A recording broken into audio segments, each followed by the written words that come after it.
This video is sponsored by Squarespace, the all-in-one platform to build a beautiful online presence for your business.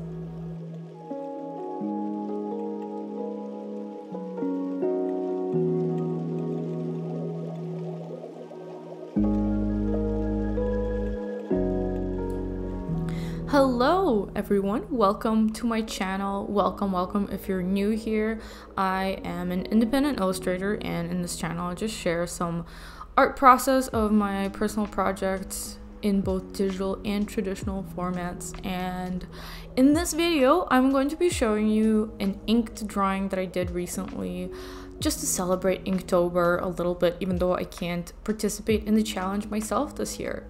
So I absolutely love Inktober. It's my favorite art challenge. I've actually never been able to complete it myself, even though I've tried to participate many times. But despite not being able to finish it, that's really not what it's about, at least for me anyways, because I always manage to produce at least a nice handful of artwork that I really enjoy making and that I can turn into all sorts of things like prints and put into my art books. And so I absolutely love Inktober, and October, my favorite month of the year as well. I obviously love spooky season just like everybody else. And so this month I am actually extremely busy because I have a couple of conventions coming up, as some of you may have heard me mention in my previous videos. But even with all this busyness and preparation and all this hectic activity going on, I still just couldn't help myself, and I managed to squeeze in a couple of inked drawings, just going really back to the basics, using the most straightforward tools without overcomplicating things. Just using my favorite ink, which is the Dr. Martens Black Star matte ink, and diluting it with some water here and there, and just using a couple of brushes and a G-nib, which are my absolute favorite tools to use. So thankfully I was able to capture the entire process to show you guys. It was a super spontaneous drawing, not as spontaneous as the one that you saw, the other one that you saw at the beginning of the video.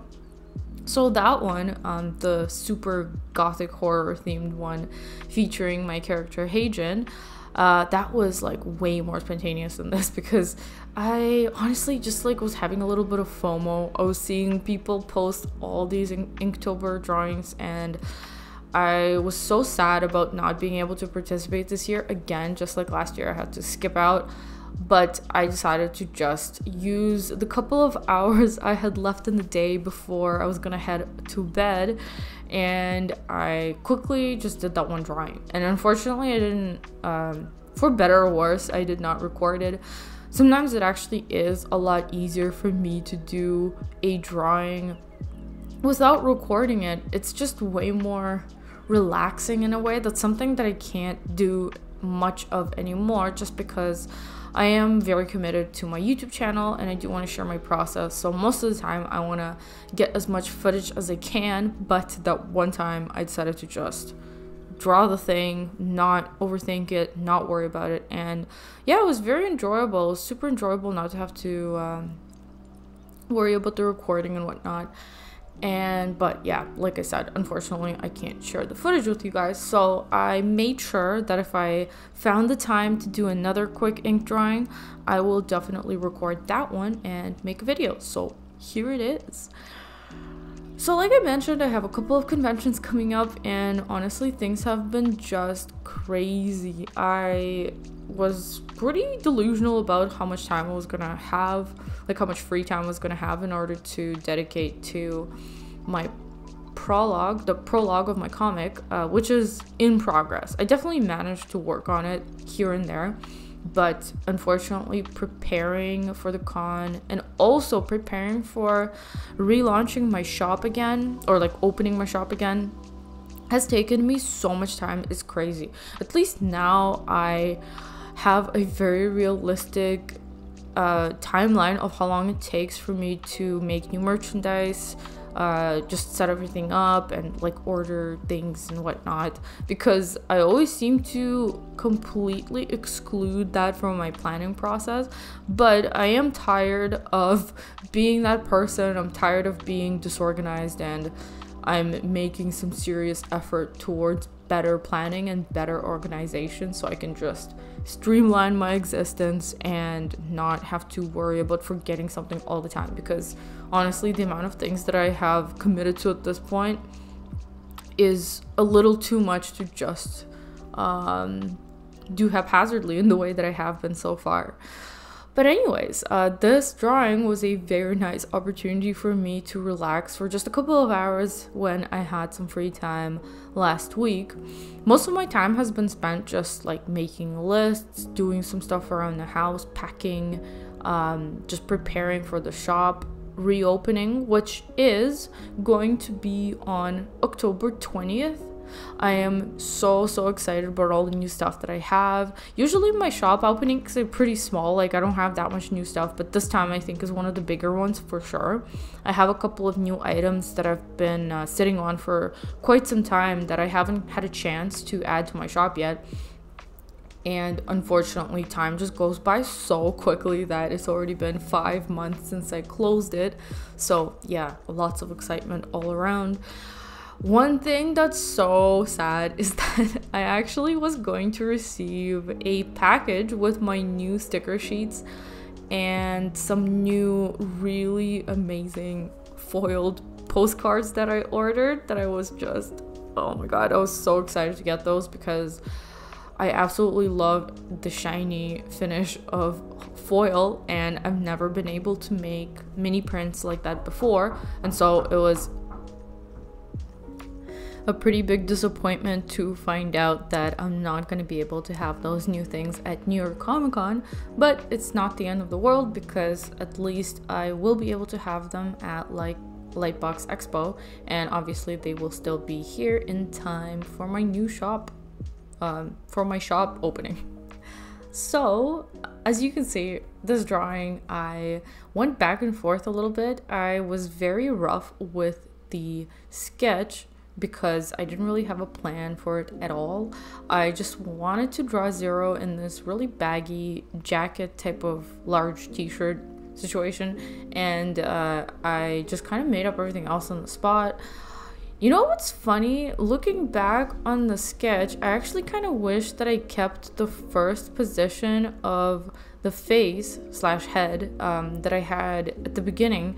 I don't know, it's just for some reason when I was drawing it, I didn't think it was turning out great, and I ended up erasing it, just redrawing it to a profile, and at the time it seemed like the right decision, but looking back, I definitely kind of prefer the previous look. And it's sad to be able to see it in the footage because stuff like that I usually obviously forget about when I sketch digitally because the process is kind of lost. So that's the one thing that's interesting about filming the whole traditional process. Before I continue, let me just take a quick minute to tell you about my channel sponsor, Squarespace. As an independent illustrator, having a website that showcases my work is super important, but unfortunately, it's just another thing that takes up very precious time in my very busy schedule. With my comic project ramping up for release, I don't need to search for a website platform because thankfully Squarespace has everything I need. Putting together a landing page just took me a few minutes thanks to Squarespace's super intuitive website building engine. Everything looks professional with minimal effort and time, which is exactly what I need for tasks like this. Once I'm ready, I'll be able to super easily link up my shop socials and whatever else I might add to the website to make it look good, and it'll be just as easy and it'll look just as nice as my other Squarespace website. I've actually managed to snag gloamingveil.com for my comic, which is amazing, and it is very easy to purchase a unique domain name for your website by just looking it up directly in Squarespace under Settings, Domains. If you want to try it out for yourself and make a website for your business or projects, you can head over to squarespace.com and sign up for a free trial. And once you're ready to launch your website, you can go to squarespace.com/cosmicspectrumart for 10% off your first purchase of a website or a domain. And now back to the video. So yeah, I moved on pretty quickly to inking because I was a little bit impatient and I knew that I didn't have a whole lot of time that night to finish this drawing. But then afterwards, when I finalized the face, I decided to just go back in the pencil and do a more thorough pass on the sketching stage because a lot of things were still super unresolved. And as you can see, I ended up making a pretty detailed sketch underneath so that the inking process went very smoothly afterwards. And one thing that I really wanted to do with this drawing was to use a brush for some of it. I usually tend to stick pretty closely with the G-nib to just kind of ink everything and then only go and fill in the large black areas with a brush. But this time around, I wanted to bring in a little bit more texture. I really love the look of a dry brush, so you basically get that by, I mean, I think it's pretty self-explanatory, but if you just dip the brush into the ink without diluting it at all, it dries out faster and kind of creates this really nice texture on a textured watercolor paper. I don't know if it would have the same effect on non-textured paper. Sorry guys, I honestly just don't have enough experience with using different types of paper. But anyways, I also wanted to use a brush to ink some parts of the drawing as well, which is something I almost never do, but I'm really glad I did because it ended up going a little bit faster this way, and I think it added much needed line variety because this drawing ended up relatively detailed when it comes to the small things, and there were a lot of long lines, and so it was nice to add a little bit of variety to that by using the brush. And in fact, I actually ended up having so much fun with the brush that I think I want to try using it a little bit more often.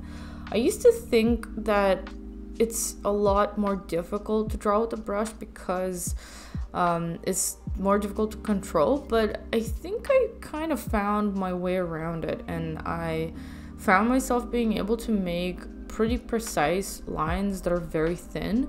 So the line variation is obviously a lot more wide when it comes to the brush rather than a G-pen, even though G-pen's not bad, but still, like, the variety that you can get with just using one brush is huge. And so I'm thinking maybe in the future I'll try to use it for inking more often. It was so much fun to bring it out, and it's also been a lot of fun to just kind of simplify my process a little bit and go back to the roots. I was really sitting there and reminiscing the time when I started participating in Inktober for the first time.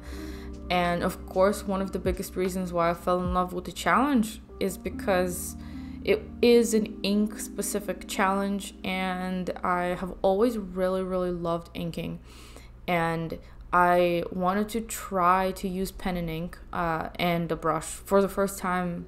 I think it was for the first time around then. This was a really long time ago, you guys, so I don't really remember too well, but from what I can remember, it was the first time for me using actual ink, because before that, I just stuck to using micron pens for lining my artwork for, I think, all of it actually. Yeah, and so it was so fun to experiment with ink by diluting some of it, and it was just such a great time. And I do think that it was one of the reasons why my Instagram account started to grow a little bit, because it was right around when I just joined it for the first time actually. It's so weird looking back because I feel like it's been just forever.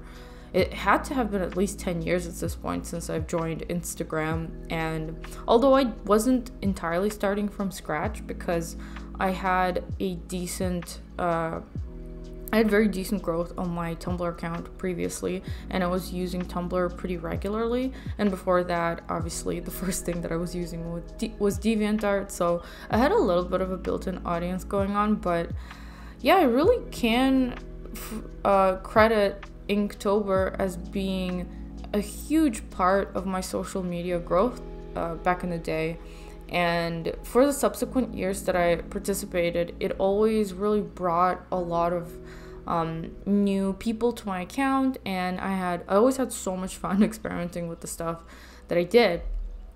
So yeah, looking back, it kind of got out of hand a little bit for me. And by that, I mean, with the years, I started to introduce more colors and just went a little more crazy with the level of detail and things like that. Especially, I remember this one year, which, to be fair, I produced some of my favorite art, but if some of you can recall, this is like a few years ago where I was working on my sticker sets, the Scholar and the Traveler. So for the Traveler in particular, that was some of my favorite artwork that I produced during an Inktober, and of course it was a little bit more complicated than this type of stuff. Like, I used different colors and it was just more planned out, and yeah, those were pretty detailed illustrations. But for this year, since I obviously couldn't participate at all, didn't really have any plans, honestly. I didn't think that I would be able to get any drawings because of just how busy I've been, and I really wanted to focus on my comic production, which for the most part is what I've been doing. But I managed to squeeze in a couple of these drawings, and like I said, it was just so nice to go back to the basics. And yeah, that's what makes Inktober so special for me, because it's always just been a great time for me to dedicate to using my favorite traditional medium. And I mean, I don't have anything against people that use different mediums for Inktober, but I do think that the original idea is for it to be traditional and for it to be mostly just ink, and that's what made it so special to begin with. So yeah, I was thinking about challenges. One challenge, actually I guess I haven't partaken in very many at all, but one that I've never done anything for is actually Mermaid, which is a really popular one. And who knows, maybe I will just kind of combine it with ink, but also try to do it next year. I've been sort of coming around to the theme. Like, the biggest reason why I've never done anything for Mermaid is because I'm just so lukewarm about mermaids. I've never really been that into them. I think maybe I recall a short phase when I was very little. Of course, everybody loves mermaids when they're little, but yeah, I just kind of grew out of it. But I'm thinking that maybe if I give it like a gothic horror twist, and I've been really liking the dark oceanic theme, like the whole thing with a little bit of steampunk and shipwrecks and all that. I've been thinking about it, and I think maybe that's a way that I can make it interesting to myself. Pretty much just thinking out loud at this point. But yeah, I'll see if I can maybe participate in that. But anywho, so as you can see, I'm making quite a bit of progress here on this illustration, and as I am using a relatively straightforward process, I suppose there's not a whole lot I can say about the process, so just enjoy my cutting with the longer cuts. I'm kind of taking your feedback into account. A lot of you guys said that you do like the longer cuts, so I decided to just continue on editing this way into the future. And yeah, just to let you know, today has been a really crazy day. I am desperately trying to get a bunch of stuff done in a short amount of time before I have to leave for New York Comic Con tomorrow morning, super early in the morning. Not going to be able to get a whole lot of sleep. I still have to pack. There's still about a million things I have to do. One of the things that I completely forgot about, which is something that I'm very prone to doing, is forgetting very important things before conventions,